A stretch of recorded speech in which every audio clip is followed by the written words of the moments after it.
We also have a lot of guests who are joining us live from Facebook, and we also have guests who are joining us.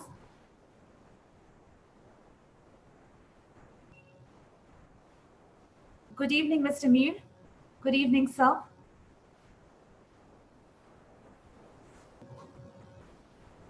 Okay. Good evening, sir. Yes, Good evening. I, I hope you're audible. Yep. Can you hear me? Yes, sir. Great. Absolutely fine. My name is Ritika, and I also have Vice President Manav Rachna Educational Institutions, Dr. Amit Bhalla. He's also here with us. Great. Hi, Amit. Hi, How are you? I'm good. I'm good. How about you? All well as we can be at this time. Yeah, true. Great. I think we'll start in another 2-3 minutes. Just Yes, Sure. Take your time. we all have been really looking forward to listening to you, sir. All the students, everyone is also joining us live from Facebook. Awesome. So I have time till 6:20. Okay. Okay, sir. Yes, you did mention you have another meeting at At 6:30. So 6:30. So yes, we'll try till to make 6:20. it as fast. All right. Yeah. Thank you. We'll do that. I would have liked to stay longer, but I can't. yes. Appreciate, sir. Thank you for taking out time. Thank you.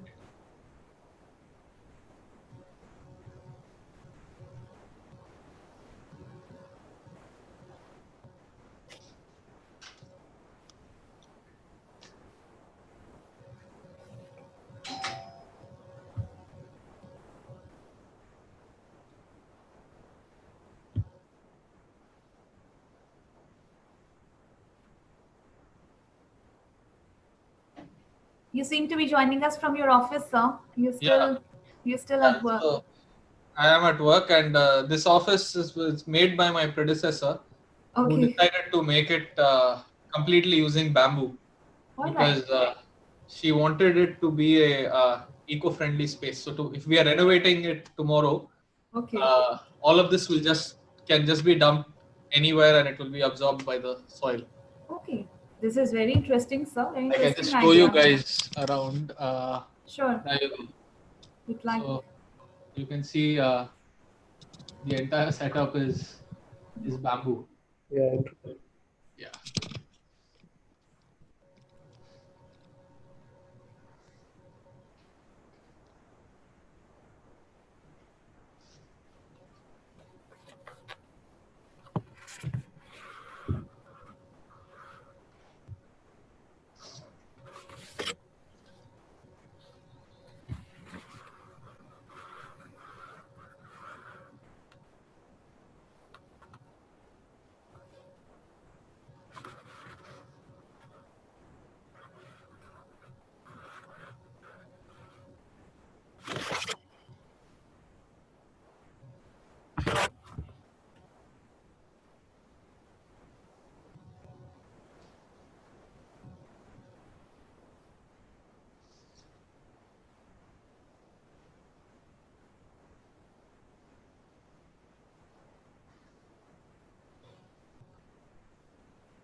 I would once again like to welcome everyone who's joining us for another interesting episode of Manav Rachna Happy Times. While we have students and everyone who's joining us on this meeting, we also have a lot of guests who are joining us live from Facebook. And in another 1 minute, we shall begin with the meeting, our interesting conversations with Mr. Mir Muhammad Ali. Thank you.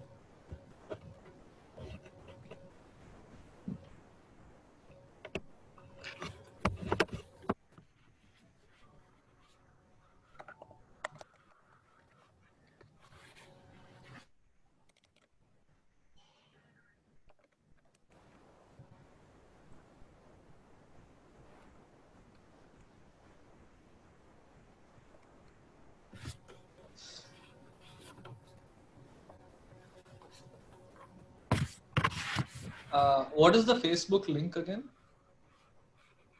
Can you just tell me that? So, we are going live on the Facebook page of Manav Rachna International Institute of Research and Studies, sir. Does it have a Facebook? मतलब मुझे like facebook.com/something. Does it have a short? Allow me to just check that for you. Yeah, just have a quick. Sure, sure.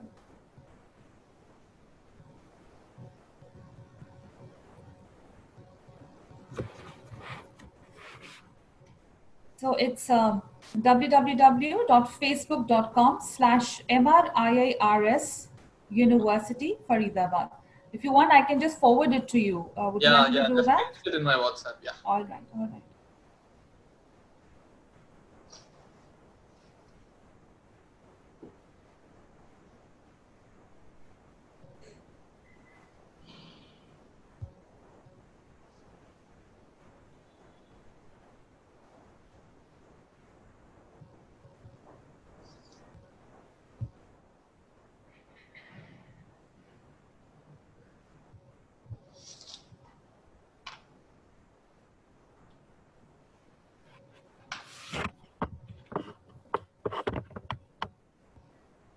Thank you. Thank you.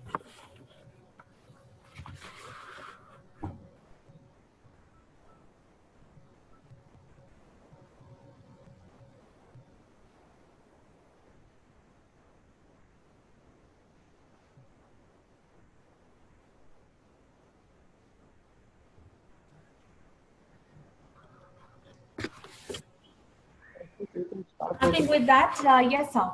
With that, I would like to formally begin the session. Good evening, everyone. I'm Ritika Singh, and I would like to welcome you all to yet another interesting episode of Manav Rachna Happy Times. Manav Rachna Happy Times is a series of episodes which started from 15th of May. It's a platform where we invite experts from different fields, and we've had the opportunity to interact with Olympic gold medalists, movie stars, famous singers, directors, accomplished sports coaches. Week by week, we have been trying to add inspiration, motivation, and happiness in the lives of all those who connect with us. And before I begin, I would request Dr. Amit Phalla, our Vice President, Manav Rachna Educational Institutions, to please welcome our guests and say a few words. Sir, please. Thank you, Ritika. Thank you. Hearty greetings and welcome to you, Mr. Mir. It's always been a pleasure interacting with you, meeting in person, and now this new way of interaction, which is happening around the world. So I hope that my students and faculty and everybody who is listening to this series of Manav Rachna Happy Times will be motivated and will learn and will be inspired from your experience and your learnings. We started this series of happy times as everybody was talking that and saying that these are not the good times. So we thought, let's start up some series called as Happy Times, where we talk about success, where we talk about happiness, where we talk about people's growth, where we talk about some positive thoughts and positive aspects in one's life, where we can share the journey, where we can share how we have progressed. So we created this and we thought of connecting few of our family, friends, and people who have achieved in their life to come and interact on this platform. So, and we've tried to make this next 1 hour or 50 minutes as a very lighter point of discussions where something personal, something about your learning, your school days, maybe about your how you deal with your stress, or how do you deal with the competition, how do you make new friends. So it's something more about happiness and sharing about the success stories. So I once again welcome you again on this platform created by us, and thank all the members, the students, the faculty, and everybody who is connected with us live on Facebook as well as on this platform of Zoom. Thank you once again. Thank you so much, Amit, for inviting me here. Okay. Thank you, sir. Thank you very much. And now I have the privilege to introduce our guest for the day. We have with us Mr. Mir Mohammad Ali. He is an IAS officer of the 2011 batch of the Indian Administrative Service, serving the state of Kerala. He belongs to Chennai and holds a degree in electronics engineering and political science. He cleared his civil services exam with an All India rank of 59 and completed his master's in political science. During his stint as Director of Survey and Land Records, he implemented a unique mapping project titled Map My Home, which was the first collaboration anywhere in the world between a government department, college students, and Google Maps. He was posted as a district collector of Kannur in August 2016. As district collector, he was the prime mover behind the transformation of Kannur into India's first plastic disposable free district. And he conceptualized the VR Kannur app, which was the first of its kind, where the government office performances can be rated and reviewed online, just the way the food and travel are rated on Zomato or TripAdvisor. His most recent initiative is a timely project titled Satyamev Jayate that trains teachers and students to identify, vet, and respond to misinformation and fake news online. Under his leadership, Kannur received 5 Kerala e-governance awards, including e-governed district from the Chief Minister of Kerala in 2019. After a successful 3-year stint as Kannur collector, he recently took charge as Director State Suchitwa Mission that oversees the implementation of waste management schemes across the state of Kerala. Mr. Neil also heads the Kerala Anti-Fake News Division, and he has a lot of other interests, which in conversation with him, we are definitely going to find out.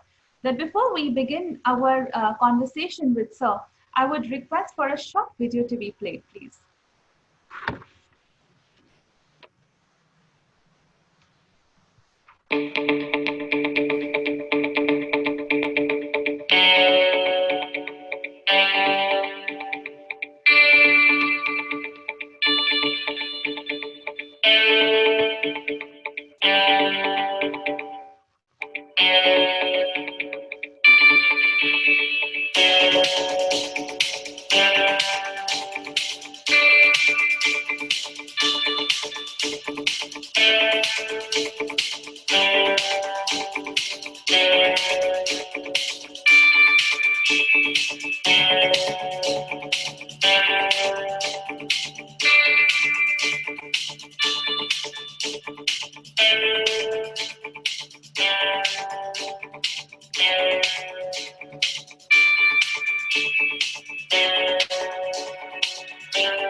Thank you very much.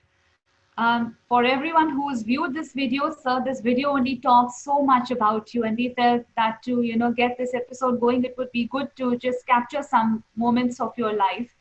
But sir, at a time in life, where we feel that our younger generations need a role model they can relate to, someone young like you, there really could not have been anyone better than you. At such a young age, you have achieved so much. And when I say so much, it's not all for yourself. It is for the betterment and upliftment of the country and people. So before we talk about anything, how has your journey been? You are an engineer, and you still chose IAS. So please share something about that. Yeah. Firstly, thanks a lot for the video. It was a nice journey back over the past few years. So to answer your question, see, I did my engineering not because I enjoyed it very much or I was keen to become an engineer. I just did it because I didn't know what to do. Very often, I think when you're at the age of 17, you're about to finish school. Most of us would not know what we want to do with our lives. Not everybody has a career goal or anything like that. So you do whatever everybody else is doing. And I was in Chennai and everybody else was doing engineering. So I also joined engineering without knowing much about it or what would be there. Halfway through my engineering, I realized that I still did not know what I wanted to do, but I kind of realized what I didn't want to do. And what did I not want to do? It was more engineering. That one I was clear of, saying that this is the wrong room to check into. We should check out of this as soon as possible. But then it was a little too late, and thankfully I tried to check out. I tried to leave halfway, but my parents thankfully did not let me do that. They told me, you do whatever you want, but do it after you're done with engineering. You're in it, so you better see it through, and then you do whatever you want after that. So in that context, I stuck to completing my degree, and after that I was pretty sure that where my interest lay. Again, when I say I was sure, I was not clear that I want to get into civil service. I was clear that I wanted to do something that has a public interface. So something like, say, journalism, where you're writing something for people, where people would read it. Civil service was another option.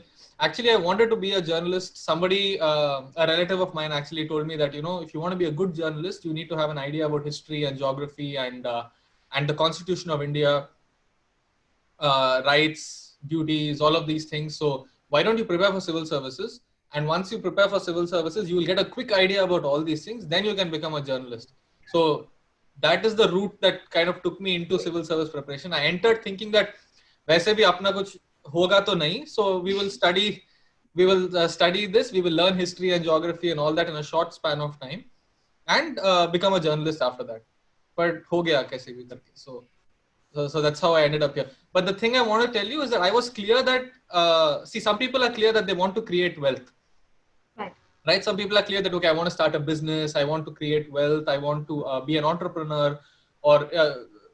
So that would be one thing that would fascinate people. So no, I did not have a fascination for that aspect of things. I had a clear-cut fascination for working with people, being in the public sphere.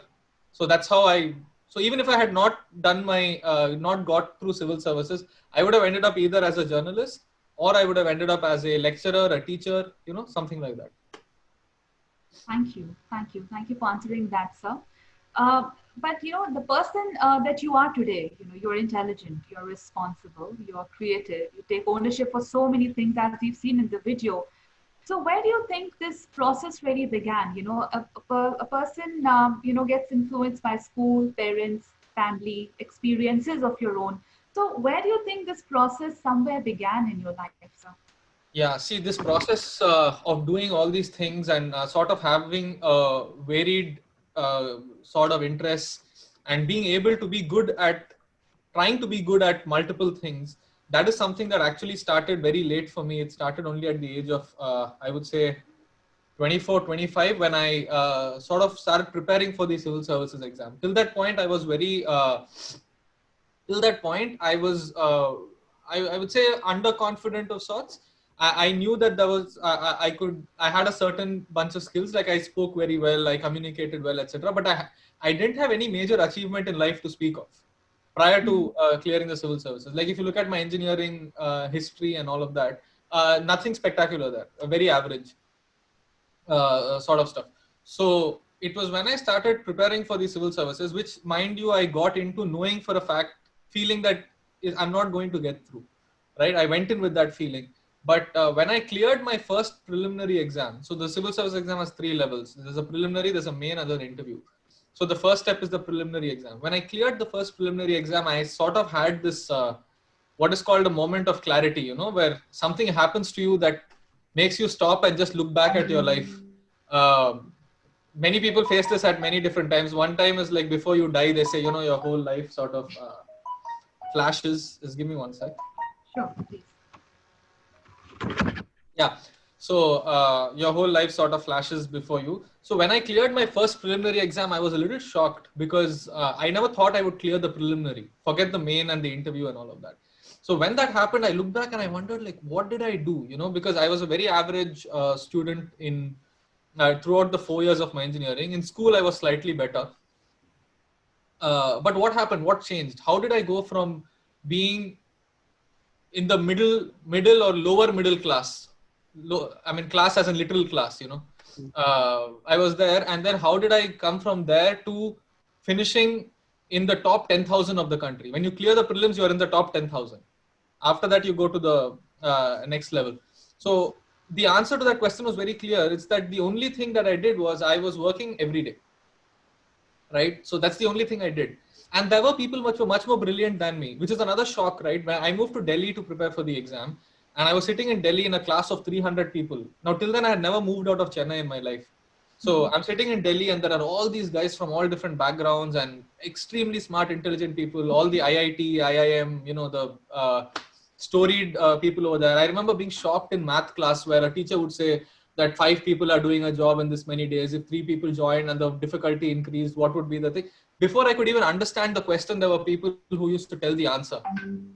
And during the class, I used to sit and think, ab to bilkul hi nahi hona hai, because this is how smart these guys are. But then later I found out that I got through and some of these guys did not get through. So get through the preliminary again, okay, not the main, not the interview. So that really made me think that what happened. And the answer was so simple. The answer was that you just have to work on something every day. And over a period of time, over a period of a few months, my journey was just 5 months. I started in October. So October, November, December, Jan, Feb, March. Yeah, 6 months. So within a 6-month period of time, I was able to do better than people who I considered like super smart and super intelligent. So then it hit me that, you can really be good at whatever you want, provided you're willing to devote time to it every day. If not every day, then at least on a regular basis. If you are willing to do that, everything else becomes irrelevant. Your past marks become irrelevant, your school marks become irrelevant, your previous failures become irrelevant. Are you willing to put in that regular effort? So once I realized that, it was, like I told you, it was a moment of clarity. And then I started taking that approach to everything going forward. So anything I wanted to do, the funda was very simple, that you have to take this and do it every day. That's all. You have a problem that you're facing, you have to handle that problem every day. There's a difficulty in even a relationship, try solving it slowly on a daily basis and it'll be better. So that changed everything. So the consistency helped you. Consistency helps, yeah. If you realize the fruits of, we all know consistency helps, right? Anyone who has been to a gym knows that you have to go for 6 months to see real results. We know that. Yeah. But the person who goes for 6 months and feels the result is on another level, whereas another person is observing from the distance. So it's something you have to feel. You have to feel the results of your consistency. And once you're there, then nothing seems very difficult. Everything seems possible after that. Yeah. You become a hopeful person. Thank you. Thank you so much for sharing that, and being so honest about what your life was really about. Because, all the students who are listening to us, as you rightly said, there is a certain age when people are not confused, they're not sure. So I'm sure today, as they listen to you, and especially when you've done so well in your life, that's a very strong message that goes out to all our students, that they should always be hopeful and keep becoming clearer in life as to what they should do. With that, I do have a short video, sir, that I would like you to view, that we've just, I would request my colleague to just play that video. Sure. Just taking a video, sir.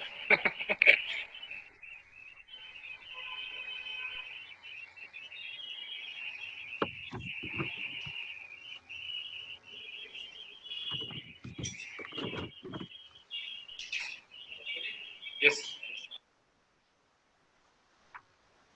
So, sir, the first time I figured out that I'm going to be interacting with you, and I saw this video, when I or anyone would close their eyes, and they try to imagine an IAS officer, they would imagine a very serious and a straight person reaching his office in his car with people on the side with, issues to be discussed for the day.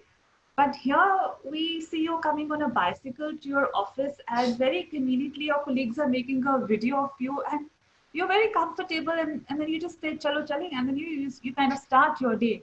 So tell us something more about this approach towards work, sir, and what made you do that? Yeah, see, this whole structure that we have about the IAS and all of that, that's obviously your car and all that paraphernalia is fascinating till you get it, so once you get it, then it becomes very ordinary. There's nothing, you can't keep celebrating that into the future. So at that point of time, when you're a district collector, what happens is it's a post that's very different from every other post, because it's that one time where you have responsibility for a whole district and the whole district looks up to you, which is 2.5, 3 million people, who are Yes.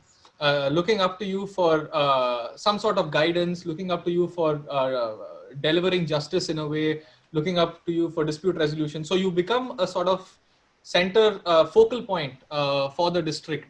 And when you are there, you realize that you can bring about massive change in people's mindsets through very simple actions, and which otherwise would be very difficult to do.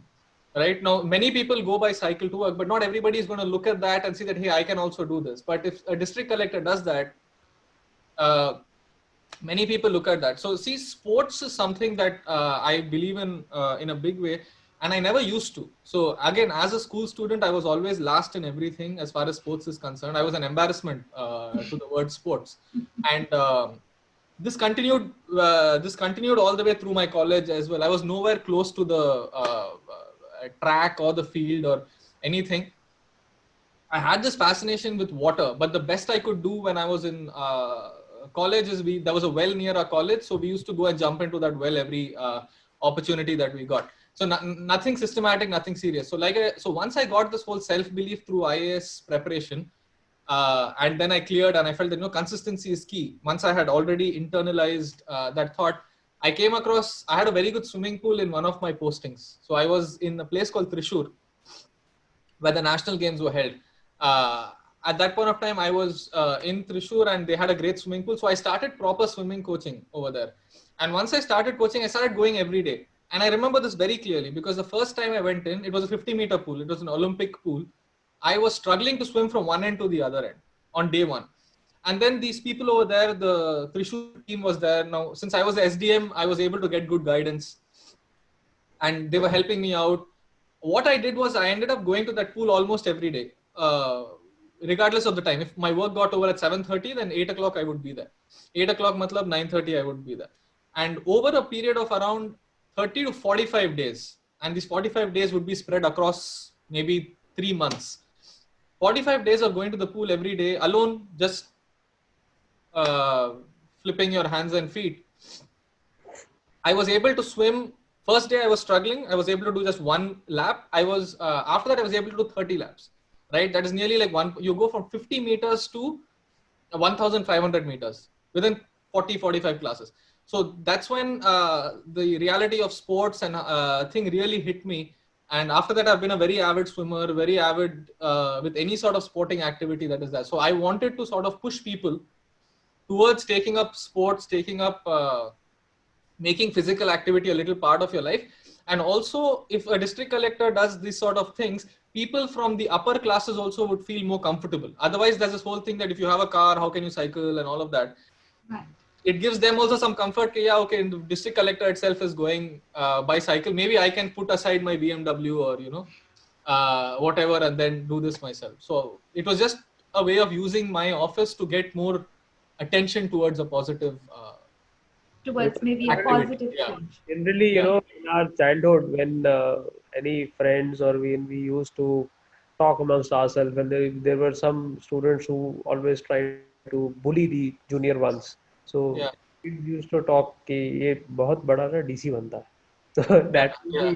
that is what we have learnt about bureaucracy. Yeah. So we're trying to redefine and reshape the models. So good to see and hear that. Congratulations for that. Thank you. Thank you, sir. Thank you so much for sharing that. And I think that's a very strong message you give out to, I think, almost everybody, regarding being approachable and being humble through this small initiative. While there's so many other things that you have done, sir, but we would also want to talk about the issue where you resolved educating children against fake news. You decided to work on this particular issue, and you actually went out of the way to develop the critical thinking ability of the students so that they on their own could understand. So would you like to please share something about that? Yeah, see, we are living in an information era right now. What do I mean by an information era is that you just look at what is most valuable in the world today. Which are the biggest companies in the world today? 20, 30 years back, we lived in an era of oil. The oil companies were the biggest companies. Oil was the most valuable resource, etc. But today it's information. The biggest companies deal in information, all the WhatsApp, Facebook, Instagram, etc. So the amount of activities that we do online also have increased. So say 20 years back, you never did so much work stuff online, but now you're doing shopping online, booking tickets, watching movies, matrimony, friendships, everything has moved online. And a lot of negative stuff has also moved online automatically. When all the stuff, good stuff is online, the bad stuff has moved there too. So fraud has increased, emotional manipulation through information has increased, using misinformation to make money has increased. So these two things have happened. Now, because we are in this reality, we have to be able to differentiate between what is true, what is false. That basic skill set becomes absolutely necessary, because look at the amount of choices that you make based solely on the information that you get online. You make health choices, what to eat, what not to eat, etc. You make professional choices, who to work for, which college to join, which university is good, bad. You make political choices, who to vote for, which policies to support.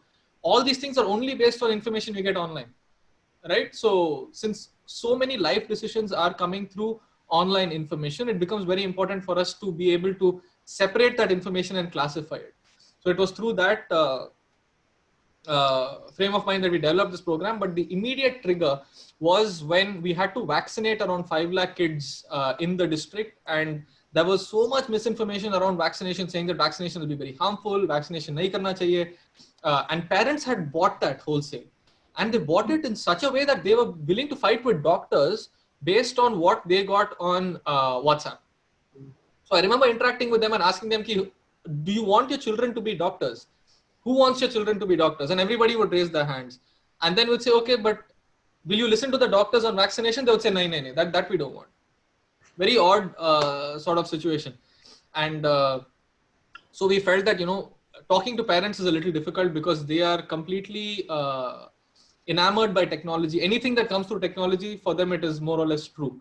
But when we talk to children, we realize that they are not as fascinated by technology or anything. They understand these things better. They are not, and when we reach out to them, we find that they listen better and are able to change their minds. So which is why we thought, okay, let's start small. And once you change, you teach children how to critically examine ideas, they then take that message back home. And I think every passing day, every crisis that we face, every challenge that we face as a society, all of you would agree that misinformation adds another challenge on top of it. Like Corona is a challenge in itself, but fake news and other stuff at a time of Corona, that adds a greater challenge. And why does it become a greater challenge? Because people believe it so easily. So right now, if you're getting information that, this particular product is available in the market, if you have that critical thinking ability, you will understand that, okay, let's verify. Is it true? Is it false? What makes something true? What makes something false? So these sort of things, if we know, we can be better citizens, we can make better choices generally, and we can be fooled less easily. I think that's where we want to go. Well, thank you so much for sharing that, sir. And that, of course, also once again gives a strong message to all the students and everyone who's listening, that one needs to be more careful about what one views and how one reacts to it. One should definitely find out more. And with that, I once again have a picture that, I would like my colleague to please share on screen, if you may please allow. Yes. So, thank you. So, sir, very rightly, you feel very strong for the education, and you are engaged in motivating students across different schools, colleges, and you motivate them to work hard and do well in life. Going to school sometimes can be very challenging for students, especially maybe in rural areas, but with your creative ideas, you did something very interesting, especially in the tribal area. I would like you to please share that, sir. Yeah, so the picture that you saw is of tribal students from a school that is a little far from town. It's near the forest areas actually. And we wanted to encourage students to attend school and make school more attractive. So what we had done was we were monitoring the attendance over a period of time. And those students who were attending school regularly, we started a system of taking them on tours to the city. So Kannur district. We used to bring people from the border of Kannur district to Kannur city. So they used to go to the mall, the video games arcade, a movie, visit tourist locations, etc. And then go back home in the evening. We did this for a few weekends. And finally, just to give like a complete motivation to the 10th standard students, 10th standard students had actually passed all their exams. We got 100% result over there with the highest result till that date. Since they did so well, we wanted to sort of motivate them further and show them that, see, this is the fruit of hard work, and this is the fruit of hard work, and this is the fruit of education. That if you are willing to study and if you're willing to work hard, if you're willing to do these two things, you don't know what is there in store for you. Like these kids, when they started their 10th standard, would not have thought that if I pass my 10th standard exam, I get to go on a flight for the first time in my life. And they would be the first ones in their entire family who's ever stepped on a flight in generations. So it was a way of telling them and motivating others to join the school. So after we did this, this program, the students went to Cochin by bus, but then they flew back to Kannur. The next year's admissions saw a huge spike because a lot of parents decided, let's send our children here, not because they'll get to fly at some point in the future, but because the government is serious about it. So the public school over there got a lot of enrollment. So people are usually enrolling the children in private schools before, and many of these private schools were not taking care of the kids. They just wanted the kids on the attendance rolls. But after that, they didn't bother whether they came to school, whether they didn't come to school, whatever. But this was sort of a way of boosting the attendance in the school, getting more people into the public school over there, and also teaching kids that if you work hard and if you study hard, you don't know what is there in store for you. Yes. Just keep doing your thing, and suddenly some opportunity will open up that you never imagined was available for you. Right. So just with a little bit of creativity and a little bit of thinking out of the box, I think it made a huge impact. And I think once again, it gives out a very strong message to all the students and even, all the volunteers who work with Manav Rachna, our own, foundation, Dr. O.P. Bala Foundation. They have students who are engaged in so many objectives and welfare-related programs that when we think out of the box and we do something small also, it has got a huge impact. So thank you so much for sharing that with us, sir. But, understanding your life and, you're right now in the office and then you have so many things to do. I understand that your life can be very hectic, trying to manage so many multiple projects. So does this sometimes take a toll on you? So what are the things that you do to unwind and handle your stress and get going, sir? See, I've never really felt overburdened by my work. And because they say that if you enjoy what you're doing, you don't work, so that's the general thing that is largely true. I wouldn't say that it's 100% true, but I would say that it's largely true. I really enjoy what I'm doing. I'm very grateful to be in the place that I am today, because I told you, right, I started off 100% sure that I'm not going to end up over here. So since all those factors are certainly there, I understand. I do realize that there are so many people who want to be in my place. So many people are working hard to sort of end up over here. So so that way I don't really feel like anything that you get to do is actually a great opportunity for you. It's always an opportunity to learn, and that is why this particular job is so sought after.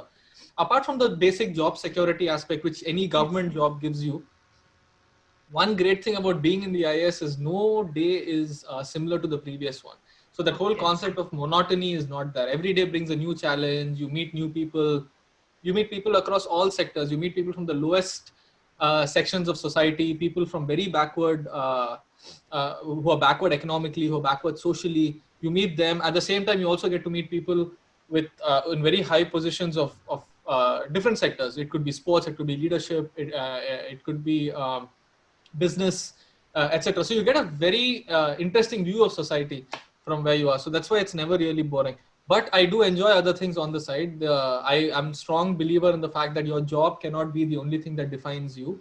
You have to have something outside of that thing. The same thing if you're a student, your degree cannot be the only thing that defines you. You can't be like, who are you? I am BA science or BSc science or whatever, right?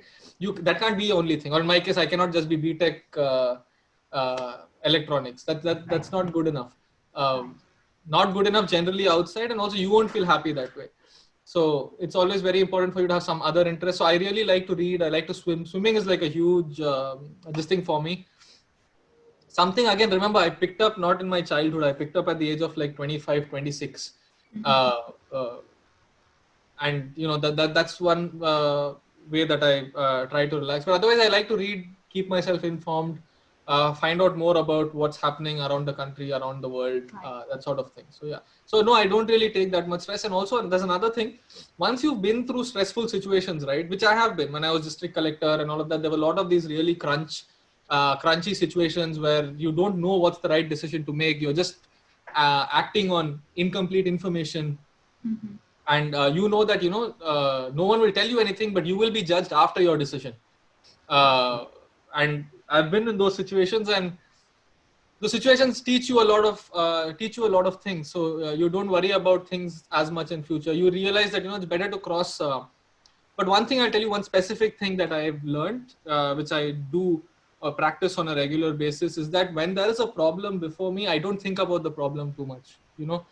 I'll give you an example of that. Suppose I know that there is a meeting that's coming up after a week, and there are certain issues with the work that we are doing. Whatever I can do to resolve, I will do at my end. But I will not sit and worry for the next full week कि उस meeting में लोग क्या कहेंगे. What will happen in that meeting? What if he says this? How will I respond? And if they say this, and this is in a situation where I'm in a tough situation, right? So I am in a tough situation. I will do whatever it is that I have to do, which I can do. मेरे control में क्या है वो मैं करूँगा.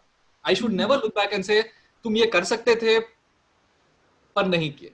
I can look back and say ऐसे करना चाहिए था, right? That's a way of like analyzing better decision making. तुम्हें ऐसे करना चाहिए था is fine. It should never be तुम ये कर सकते थे पर नहीं किए. That should not The be the approach thing. is So very I sort different. yeah, you do your thing. What's in your control, you do. The rest, when it happens, it will happen. Because there have been so many instances during my short career so far where I have sat and worried myself sick कि अगले दिन अखबार में क्या आने वाला है, and then oh my god ऐसे हो गया. And this is the thing, if you're in the IAS na, your bad decisions are not family discussions. Your bad decisions will be discussed by all of society, and your bad decisions will be forgotten by your family, but here it will be in print, which will be googled even like 10 years later कि 10 साल पहले इसने ये गलत decision लिया था. हाँ, जिंदगी भर याद रखना है इस चीज को. So that's why you get overtly nervous and this thing. So I've been there and I've realized it never helps, because what happens is you think about it for like 3 days, 4 days, and then finally you realize कि कुछ नहीं हुआ. What you thought is the most important thing in the world, किसी को फर्क ही नहीं पड़ा. Nobody bothered about it. And so that's why I always believe in do your part and rest, cross the bridge when you come to it. That's a very So valid होगा उस point. point पे देखा जाएगा. That's about it. And you'll have the satisfaction that whatever I could do, I did. Yes, very true. True. उससे ज़्यादा कर भी क्या सकते हैं? True, sir. In between, right now, you very briefly mentioned about discussions at the at the family table and with the family. So, what is a family life for a person like you like? So we understand that your wife Nizera. So, does a lot of cooperation come from her side? What's the usual family life? See, for anyone to be successful in any field, right? I mean, if you want to do well at home, you have to be doing well at work. If you want to do well at work, you have to be doing well at home. If you want to do well with your friends, your home and work should also be this thing. We cannot compartmentalize our lives, even if we really want to. So it's because I have stability in one aspect of my life. That same stability sort of transfers into the other things as well. So as far as my family life is concerned, I have a 2-year-old daughter as well. And yeah, so it's fun. There's a lot of stuff that we do together, a lot of common interests, movies, books, and these things are the main meeting points. I heard from someone there's Punjabi music also that plays in your house. Where's that from? Yeah, there is a lot of Punjabi music that plays in my house. Although I don't have any connection with I know Punjab, my wife does. She grew up around a lot of Punjabi people. So it took me a while to get used to that in the beginning. That was to a lot of interest to all the people who are listening to us. And of course, going back to one of the, I know that we have time constraints and much that I'd like to cover everything. We wouldn't be able to do that. But one of the things is that, when we talk of feedback, when we talk of feel good factor, hospitality, we generally think of hotels and all that. But you did something to improve the environment and the culture in the offices. You developed an app. So how did that come to your mind? See, as far as government is concerned, right, what happens is the way that government employees react to you and they respond to you, etc. Many times it leaves people dissatisfied. That is one scenario. There, at the same time, there's another scenario where people in government go out of their way to help you. They give you special attention and do that extra that needs to be done to make you feel better. You feel served in a way. Now, these are the two sort of interactions that people have. Now, the negative usually dominates the positive because we are psychologically, we are tuned to remember negative stuff more than the positive.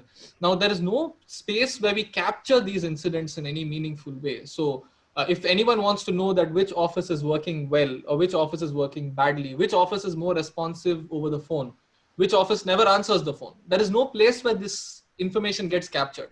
Whereas if you try to analyze a restaurant, or if you or a theater or a multiplex, you could just go online and find out कि अच्छा यहाँ पे popcorn अच्छा है but बहुत expensive है, takes too much time in the queue. This place is the tickets are thing but the seats are bad. Then you can go to a hotel and say कि this guy's home delivery is horrible. You order today and they deliver a day after tomorrow.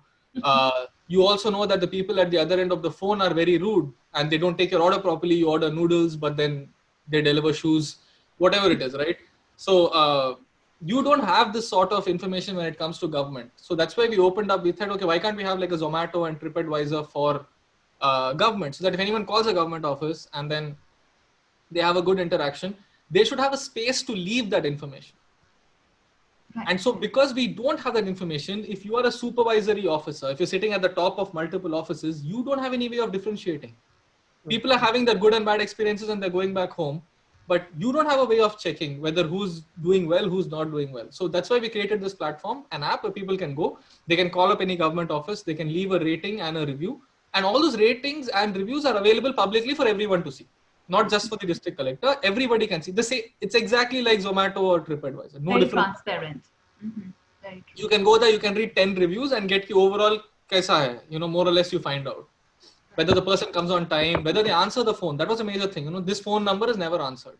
Mm-hmm. So you can call up your office and say that, hey guys, please ensure that this phone is answered. I don't want this complaint coming in again and again. So yes, that gives you information. It makes people more responsible. So somebody, if they want to abuse you over the phone, they'll think twice कि नहीं इसके बाद एक review पड़ जाएगा वहाँ पे और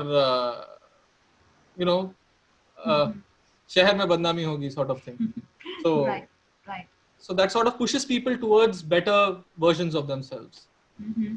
Absolutely. And since like I said, we have so many questions, but you're a very senior person, but we still want to play a small game with you. It's like a rapid fire. Can we do that with you? We have some questions and whatever the first thing that comes to your mind, of course, very well thought of.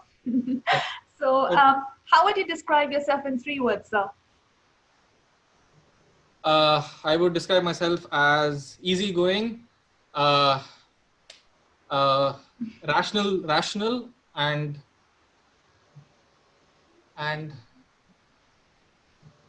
sports loving person. Yeah.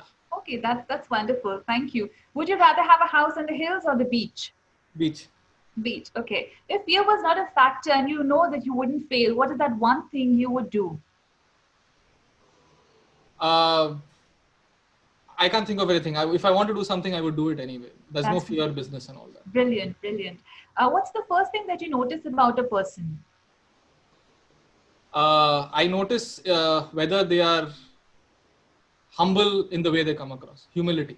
That's something that I look for in a person. Wonderful. Which is your favorite television show that you suggest we watch? Right now, I would say everyone should watch Chernobyl, which is on HBO. Okay.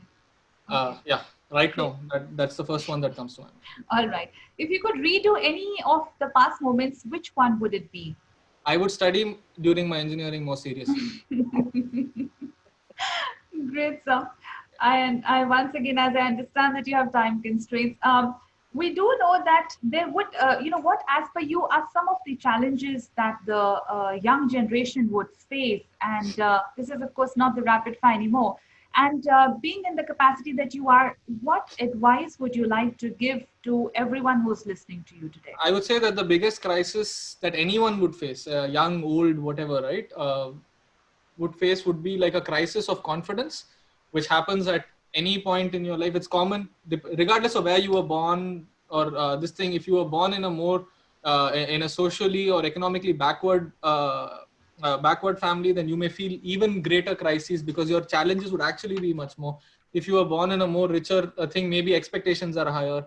So there's always a crisis of confidence that people would face, and you need, in order to overcome all of that, you need to have a certain level of belief in yourself. You should believe that you can do. Like that's a good place to be, and many of us are not in that place, and many of us sometimes we never get to that place. And the reason we never get to that place is because we don't achieve anything that we think that we could not achieve. So in other words, the day you start believing in yourself is the day you do something you never thought you could do. Right? Like I never thought I could clear the prelims in my first attempt. The day I did that, there's no turning back. After that, everything just falls in place. So I just hope that for everybody watching is that please do something that you never thought you could do. And how you could do that is by consistently devoting yourself to doing that something. I'll give you an example. Let's say that your biggest fear of sorts is public speaking. Okay, you can't get up in front of people and speak. Let that be one of the fears that you have. Keep trying to speak publicly, keep failing, keep embarrassing yourself till you reach that point where you've had enough practice not to feel scared again.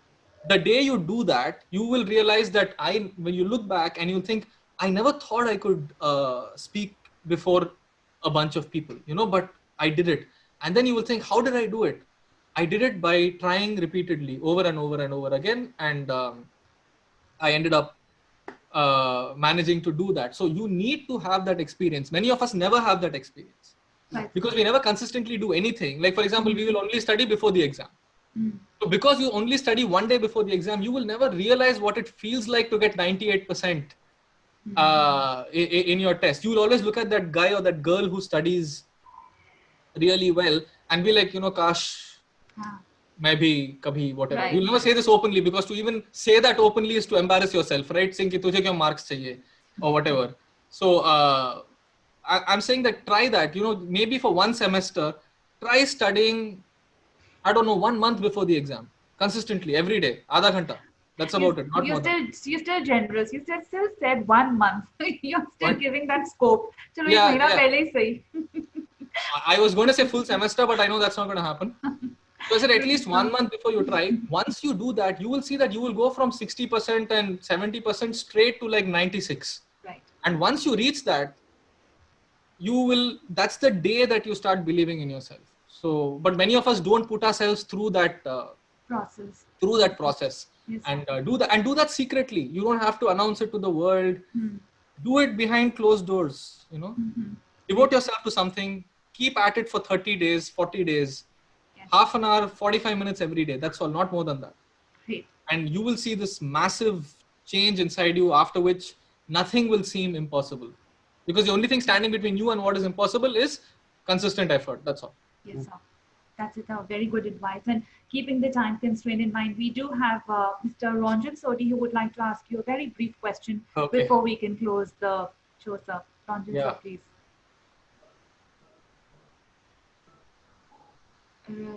You're on mute, I think, Ranjan. No, I'm not on mute.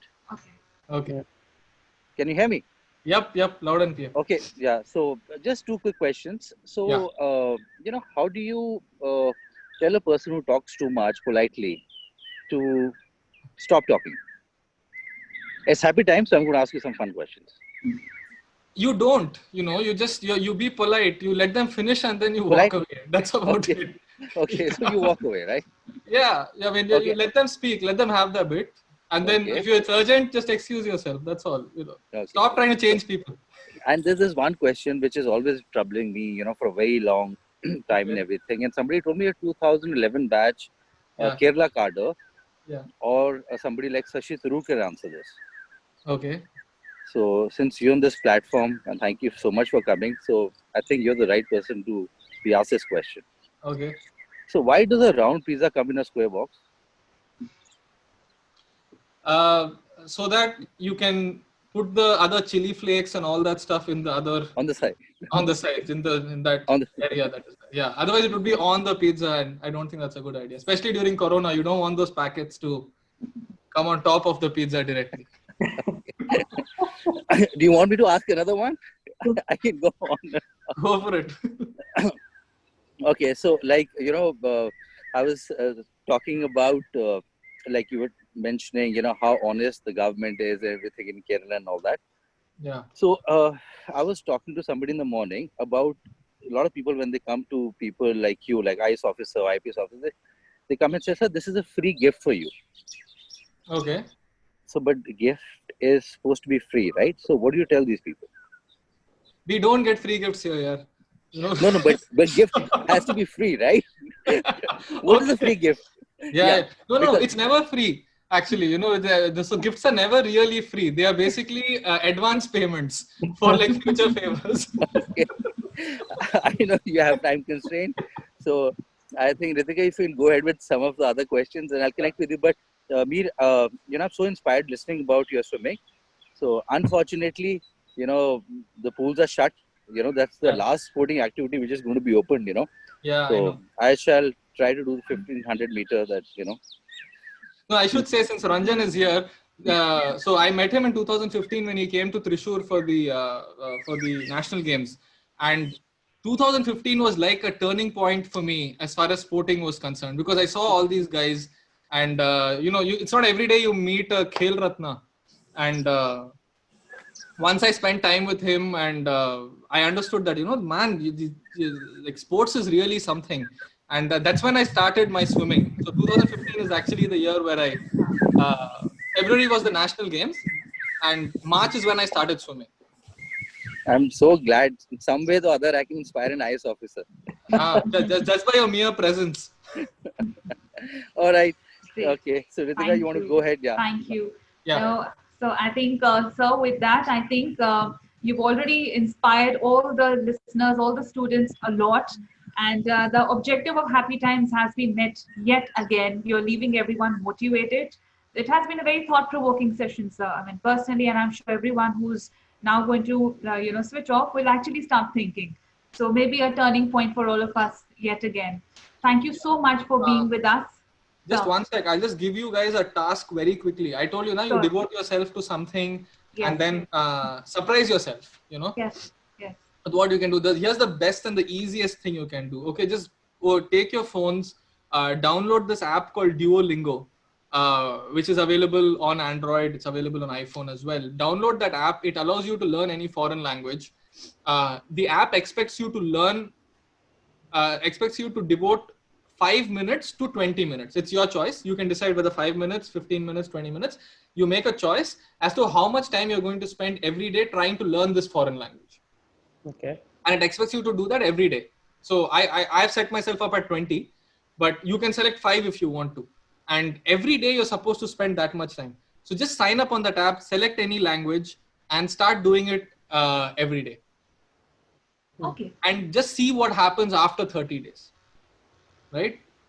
After 30 days, you would suddenly know so many new words about a foreign language. You'd be able to say basic words in a foreign language. And you'll surprise yourself. You'll realize that, okay, what does consistency do? By spending just 5 minutes every day, you'll be able to understand. So I've been learning Chinese on that. And Chinese is an impossible language. When you look at it itself, it seems so impossible. But because I've been spending just 20 minutes every day for the past few months, there are basic alphabets here and there that I can pick up. I know basic words like what is hello, what is goodbye, nice to meet you, etc., etc. You're able to say that. So select a language of your choice and then see where you go. It's a good assignment for all of us today. Yes. Yeah. Yes, sir. Absolutely. Okay. And With that, Amit sir, I would just like you to say thank you to sir, and we can close the session. Yeah, so it was a nice listening to you, Mir, and hope to see you soon in campus again, and maybe interact with our students and faculty where in person we can interact and communicate with them. It's always inspiring to see a young, energetic bureaucrat who thinks different, who is not like the traditional way. So I just have one suggestion for you. Maybe you can also talk about somebody to create some new movies or new bureaucrats, because the image in the society of bureaucrats, I think it needs to be changed. So movies definitely help a lot in doing it. So maybe some picking up some stories of young bureaucrats, what they are doing, how they are doing. That is something which will definitely help in rebranding and repositioning the entire setup. And it was a pleasure Maybe listening to you can produce it. you. Yeah, we can think of. I'll write something. Yeah. So Great. thank you once again for sparing out your time and being with us here. Thank you. Thank you, Thanks a sir. lot for having me. Thank And you, sir. hopefully next time I'll have more time on my hands, so I'll actually be able to take some questions directly from students. Yes, Sure. We'll that's plan right. that sometime in the future. Thanks a lot for Okay, having me, sir. guys. Thank you, sir. Yeah. Thank you. Thank you very much. Okay. Bye-bye. Bye-bye, sir. And now I would request everyone to please leave the session so that we can close the meeting. Thank you so much for connecting on Manav Rachna Happy Times. Thank you very much.